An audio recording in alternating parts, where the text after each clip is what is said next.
Je me suis dit, puisque j'ai le moyen d'écrire, pourquoi ne le ferais-je pas? Mais quoi écrire?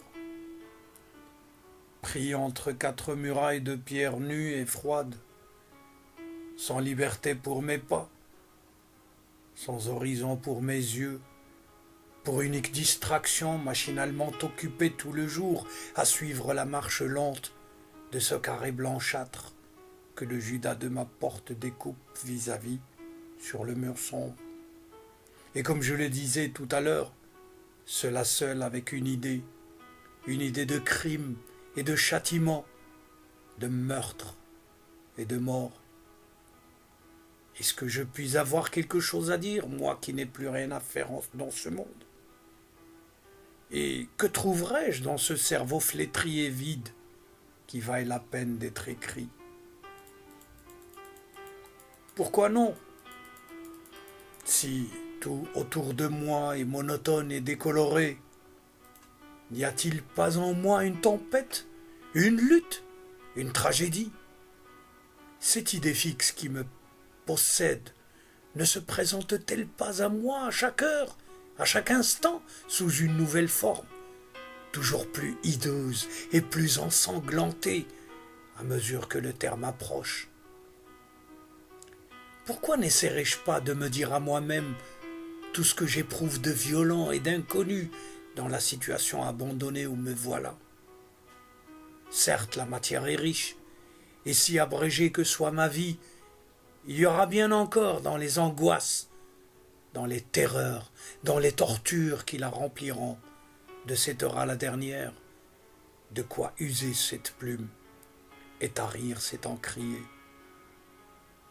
D'ailleurs, ces angoisses, le seul moyen d'en moins souffrir, c'est de les observer, et les peindre m'en distraira.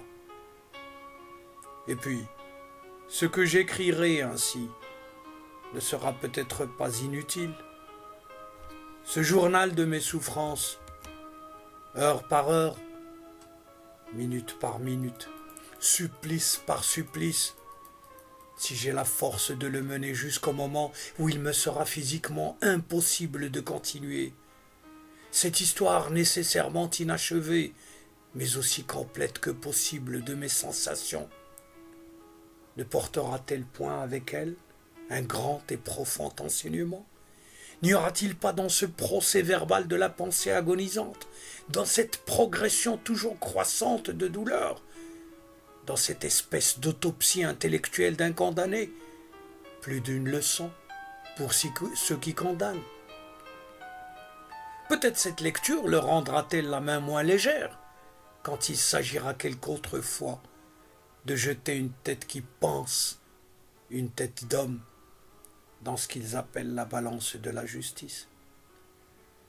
Peut-être n'ont-ils jamais réfléchi, les malheureux, à cette lente succession de tortures que renferme la formule expéditive d'un arrêt de mort.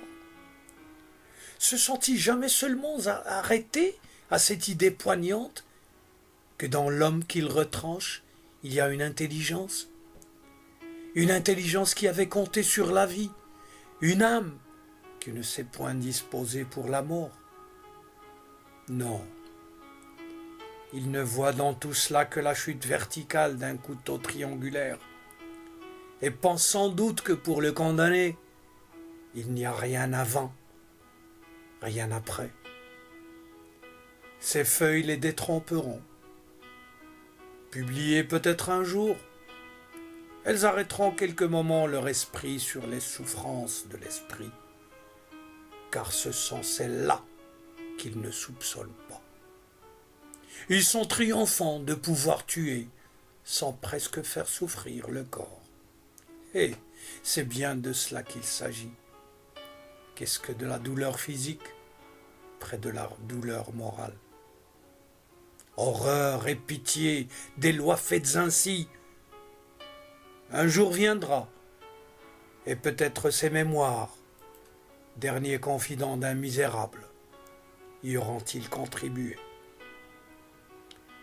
À moins qu'après ma mort le vent ne joue dans le préau avec ses morceaux de papier souillés de boue, ou qu'il n'aille pourrir à la pluie, collé en étoile à la vitre cassée d'un guichetier.